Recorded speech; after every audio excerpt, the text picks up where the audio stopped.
আসসালামু আলাইকুম প্রিয় উচ্চপত্র শিক্ষার্থী বন্ধুরা, আশা করি তোমরা অনেক অনেক ভালো আছো।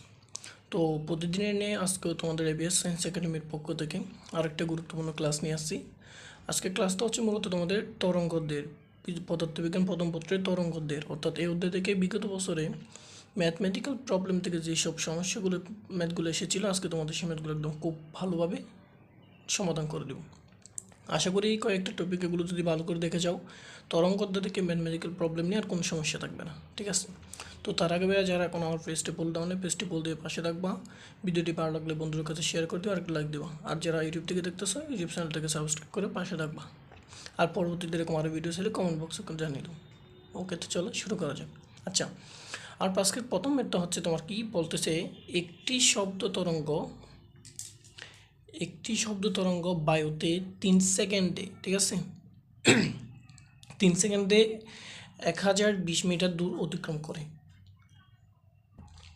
অর্থাৎ 3 সেকেন্ডে 1020 মিটার দূরত্ব অতিক্রম করে একটি শব্দ তরঙ্গ বায়ুতে।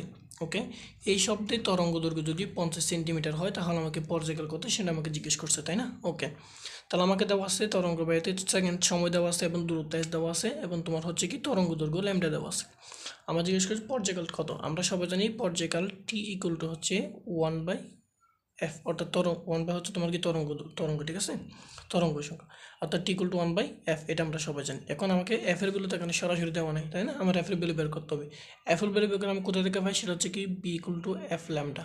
B equal to F lambda থেকে আমি কি এফ এর ভ্যালু পেয়ে যাই। এখান থেকে আমি কি লিখতে পারবো, এখান থেকে লিখতে পারবো কি এফ ইকুয়াল টু বি পে ল্যামডা। আশা করি এটা সবাই জানি। ওকে, এখন আমাকে দেখো ব্যাগের মান কিন্তু দেয় নেই আমাকে, ল্যামডার মান দেওয়া আছে 50 সেন্টিমিটার, কিন্তু আমাকে বির মান কিন্তু দেওয়া নেই, ঠিক আছে? তাহলে আমাকে আবার কী করতে হবে, বির মান বের করতে হবে।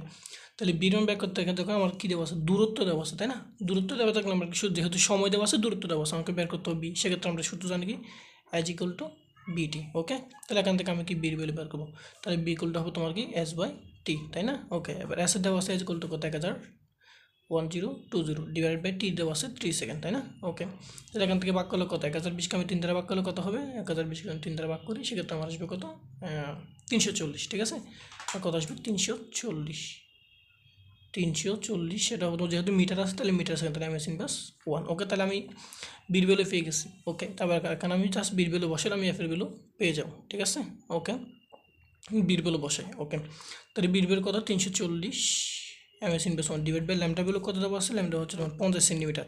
যেহেতু আমরা এটা মিটার আর নিচ্ছি, তাহলে আমি এটাকে মিটার নিয়ে আসবো। তাহলে 50 সেন্টিমিটারকে মিটার নিয়ে আসলে কি 100 দিয়ে ভাগ দিতে হয়, আর 100 দিয়ে ভাগ দিলে আমরা জিল জানি সেটা তোমার কি 0.5 মিটার। ওকে, তাহলে এখান থেকে আমি করি, তাহলে 340